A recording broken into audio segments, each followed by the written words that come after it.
Well, hello and thanks for joining me for some landscape photography. And today I'm down at Llanddwyn Island on Anglesey.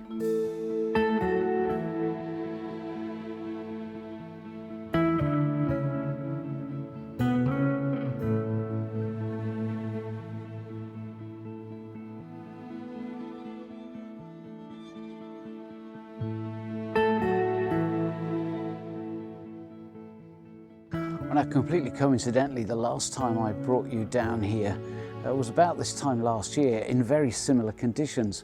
It's a lovely sunny afternoon with just a hint of a breeze. And I'd hoped that I would have the place more to myself than it turns out that I have. Obviously, it's pretty quiet. I mean, the average sort of day down here in these sort of conditions, it would be like Piccadilly Circus. But there are still one or two other people around here that have made the effort because it's a long walk or a long cycle ride during lockdown.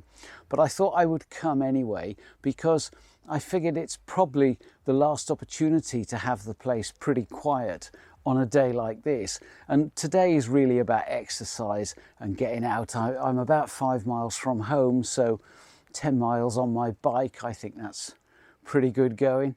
But also I just wanted to have a chat with you about some gear that I've been buying lately. Now, you may recall on a recent video I was reviewing this 12 to 50mm lens, really liking it. Very lightweight and a really sensible focal range. So at 12mm, nice and wide, but at 50mm, full frame equivalent of 100, of course, for me on a micro four thirds. That's a really useful range, but it weighs nothing. And it's so much more portable than my Pro lens, which, okay, runs out to 100mm, but nevertheless, this is perfect for this sort of ride out on a bike. I've got my little Peak Design pouch with me, 3-litre pouch, but I've got 2 other lenses and my video gear and bits and bobs. So even though today's going to be a bit rough and ready, I can still get out and about and have some fun with filming and photography. Now, what I've also done, because I enjoyed this lens so much, I thought, well, I know what I'm going to do. I'm going to pair it with a much lighter camera body. And I've only gone out and bought myself an EM5 mk3. The reason I chose that is because the innards are pretty much the same as my main EM1 camera, but it weighs next to nothing. And I'll be honest, I have to say that it makes no difference whatsoever to the photography, but I really do like the retro looks of it. So, yeah, loving this little camera body. And as for cycling around, it clips nicely into here, no problem at all. And of course, when we're back out and about from lockdown, this is pretty much going to go everywhere that I go.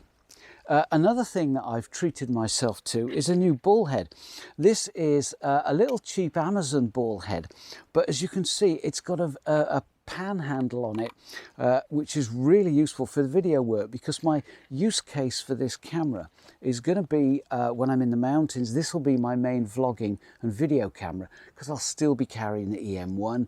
I'll be using a 9 to 18mm lens on this for filming, and this little lens will be on my main camera. And that's when I'm back in the mountains. Just for round the beach trips, I'll still be usually, when I'm driving, taking my backpack and all my gear and all that sort of thing.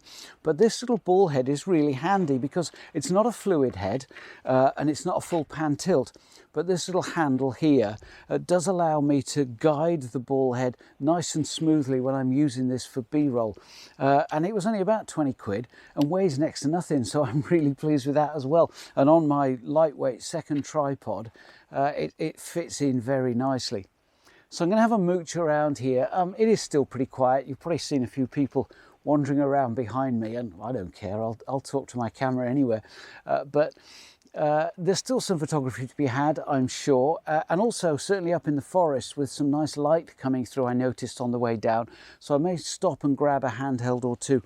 This camera is going to be very much my handheld camera. When I'm in the mountains, this will be handy, and my main camera will probably live in the backpack from now on. Anyway, right, let's do a bit of photography because I haven't really got long.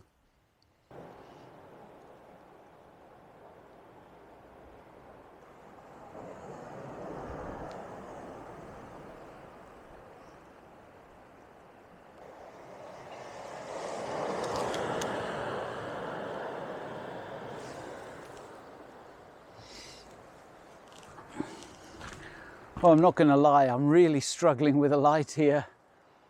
It's so harsh. We're getting on to the sort of time of year when that nice winter side light is becoming a thing of the past. Although it does seem to have been a really long winter, what with lockdown and everything, so I should be starting to look forward to some wild camping again. I didn't do any at all last year. Looking across towards the mountains, I've got absolutely beautiful views of them. You see right across from the Llanddwyn all the way down to Penllyn, but they look really good, but there isn't an image there. I could get in really close with my 300mm lens, but it's all mid-tones, it's really hazy light. There's no texture in the sky, there's nothing to work with at all. Unfortunately, it was only a month ago, there was some really nice snow on the peaks and I just couldn't get in tight enough. Never had a day where the light was clear and I could get a shot across from the island. I might go for another shot of Tŵr Bach from here because it's been quite nicely illuminated. I don't know quite what I'm going to do with it. It's nice, I'm actually up by the big tower at the moment. It's nice to be up here, place to myself. That doesn't happen very often. I must admit, I'm having a lovely day out, even though the photography isn't working out too well. I'm not sure if I'm going to have anything to show you.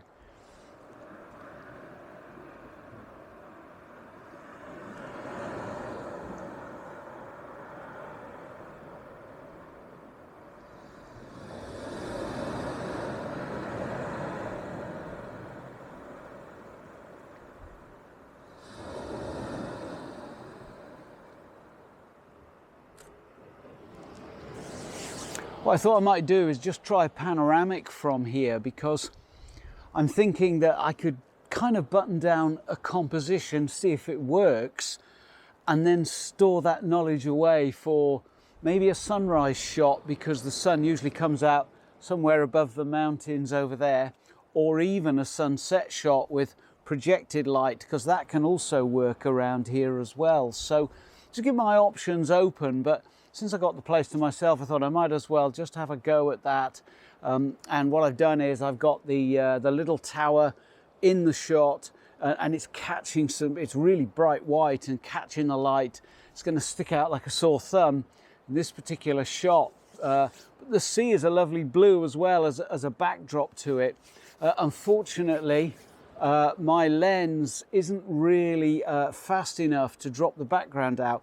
If I go in at 300mm, then the aperture is f6.7, and that really isn't enough to lose the background at all, which is a pity, because from this angle that would work quite well. But there's no way I'm investing in one lens just for this shot.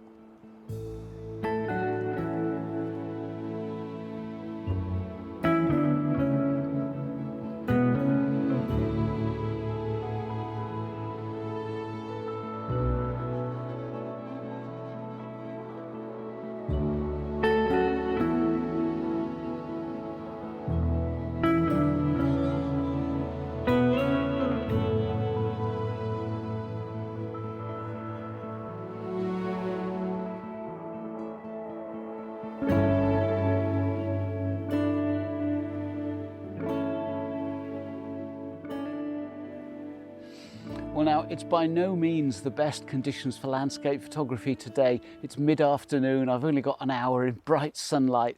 That's why I came out for a cycle ride today, to make the most of the conditions. But since I've got the camera with me, I'm going to take advantage of the fact there's nobody hanging round at the moment, so Tŵr Bach is available to me without people in the shot. Now, what I've done with this, two things. One is I've positioned the tower so that it's between a couple of peaks on the mainland, so the backdrop isn't too distracting. And because I don't want any sky in it, I need to compensate for that slightly. So what I've done is got a bit of foreground here, some of this nice marram grass catching the light, by focusing on the tower at f5.6. The very closest to this foreground should be not completely blurred, but reasonably soft. And that's what I'm going for, to pull your eye through to the tower and to create some depth in the composition. If necessary, I'll add a bit of Gaussian blur in post, but it's not ideal conditions today, so I thought, well, at least I can get something out of the trip.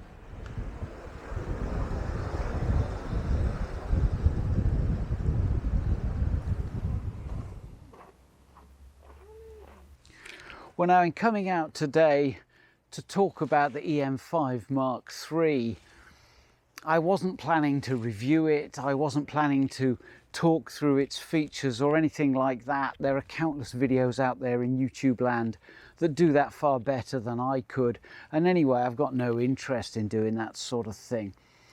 So you might then ask, well, what have you learned about it? What was the point of it? Well, actually nothing at all, not one single thing, other than I've absolutely fallen in love with it. The reason is that it's identical in operation and in quality of images to my EM1. It just weighs a fraction, and it's lovely and small and light, and it sits perfectly in my hand.